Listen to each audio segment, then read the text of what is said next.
Hey, this is David Filippo, the left-handed right-winger again, and we're going to continue my series on presidents. We're still at the worst and so following Bill Clinton, we're going to go into Millard Fillmore, who were following largely the area between 1858 and 1860, leading up to the Civil War, and it was pretty much a bad year for everybody who came into office following Zachary Taylor. And then actually, admittedly, it's part of the problem, because I was a big fan of Zachary Taylor. We'll talk about that in another video.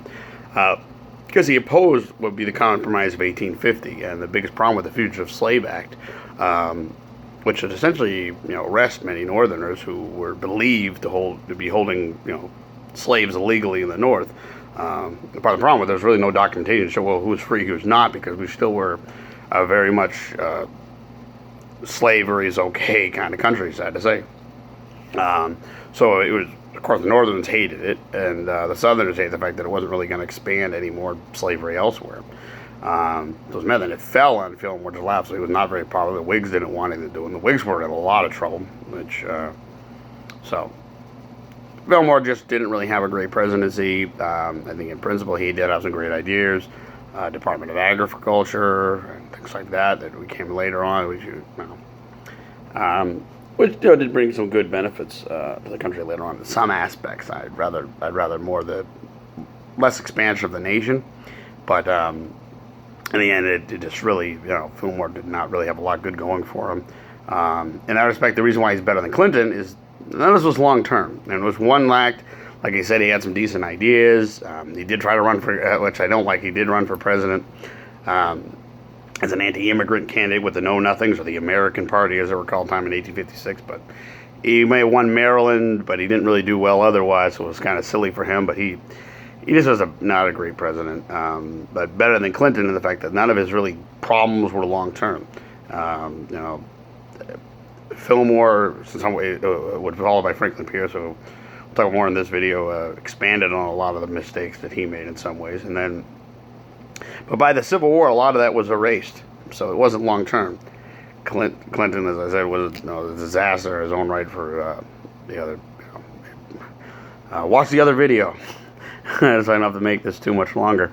Then we go on to Warren G. Harding, different era. It was 1850 to 1853 as Fillmore took over when Zachary Taylor died.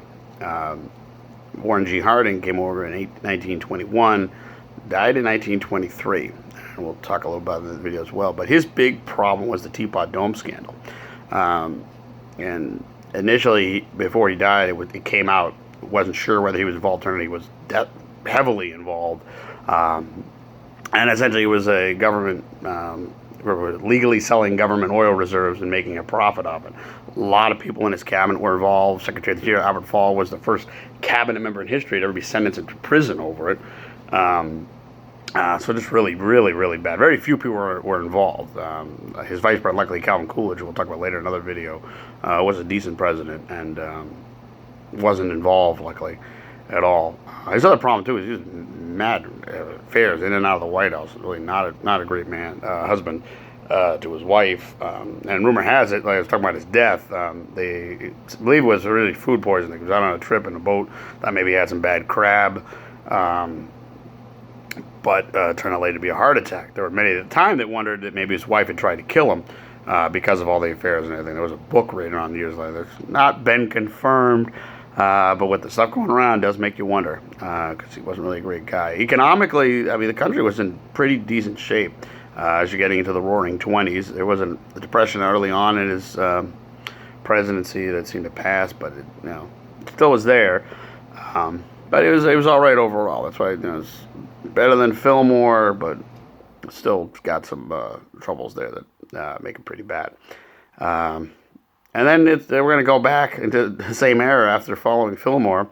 Talking about Harding, when we go back to Fillmore. After Fillmore, Millard Fillmore, we had Franklin Pierce from 1853 to 1857. And coincidentally, he's actually my relative. I'm actually related to him through my great-grandmother.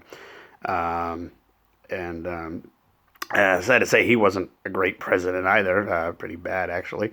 But still, to say the least, I probably would have voted for him in 1852 when he was running, even though I would have probably called myself a Whig at the time, because the Whig Party was falling apart. They, of course, really, I was disappointed in Millard Fillmore. And in fact, like I said, a lot of time I probably would not have had any interest in him at all.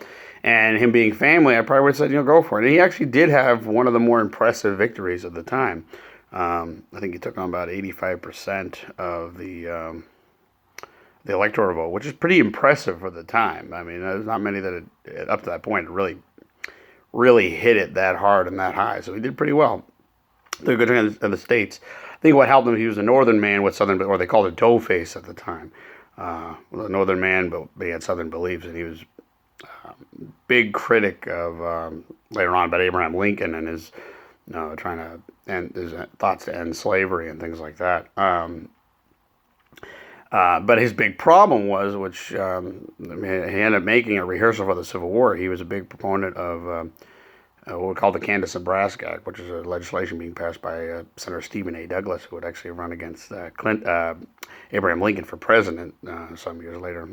But the idea was it was emphasizing, which in theory I kind of like the concept. It's about populism. Let the settlers living in Kansas, Nebraska vote on whether they want their state to be slavery-free. And in theory, great idea. Problem was that there were people that weren't that happy about it, and there were people like fighting in the streets over it. It became known as Bleeding Kansas to decide whether that state would be slave or free. People, So it's a horrible thing to have on his plate. Looking back on his presidency. I'm sad to say, though, he went in on a bad note. It's even harder now, too, because I learned about this recently, being part of my family, that just before becoming president, I think it might have been the day before, he was doing some traveling by train in Boston, Mass, go figures. And what happened was they were in the station, and the train derailed, and the drill went off the tracks. And when the debris was cleared, they found out their son had been crushed. The little boy, he was 11 years old, crushed by the train that had derailed and died. And what a hell of a way to start your presidency. It's pretty sad. I don't think his wife ever, really got over it. I think she blamed the presidency for it, understandably so. So it's pretty bad. And it's sad, too, especially being family. But unfortunately, with the Kansas-Nebraska Act, the Bleeding Kansas, it just really puts a bad situation on the presidency. But that's Pierce. We continue on. I have to probably say Benjamin Harrison. And again, it's another era when you're getting into, he was president from 1889 till 1893. The late 1880s and the early 1890s was a mess between the Democrats and the Republicans. There were a lot of people, they were winning by the skin of their teeth in a lot of races in that era. And Harrison, and Bessie too, it's funny because you're surrounding the non-consecutive terms of Grover Cleveland. Grover Cleveland had been president, and we have Harrison, and then we go to Cleveland again eventually. And I'm going to get into a little bit why of that. But Harrison, big supporter of the pension for the Civil War. Me, I'm a big guy. I love my veterans. I would want to do anything for them. So I can get into that. Long term, though, there's a lot of people that say that prove that there was a mess with that because there was women marrying these old soldiers to try to get the benefits of that, and the money that was paid into this, the years down the line, it was a lot of money that the government put in. We were the $1 billion Congress at the time, but it was a lot of money that just you could argue maybe it was too much. As much as our veterans deserved it, was it too much? There's also an issue too was, I believe it was given to Southern soldiers as well, and there's many arguing, well, why should they get that? But the Treaty of Appomattox kind of allowed for that a little bit, so I guess it was fine. Also, we have a really bad depression coming into Grover Cleveland, which Grover Cleveland wound up taking the credit for, which he didn't. That it was largely because of Harrison's support of higher tariffs and supporting silver over gold. Gold again, that was better system for our economy to be backed upon. And Harrison, I don't think he was a great economically because he supported higher tariffs, which was a problem for us as well. And silver was not really a viable place to base the economy on. So he's not very well either. But again, the economy didn't improve. William McKinley became president, big gold advocate. Things turned a lot better. Cleveland had to suffer under it a little bit and hurt him for it. But all in all, that's why Harrison lives there. So Tune in for the next video, and we'll continue on with the next group of presidents.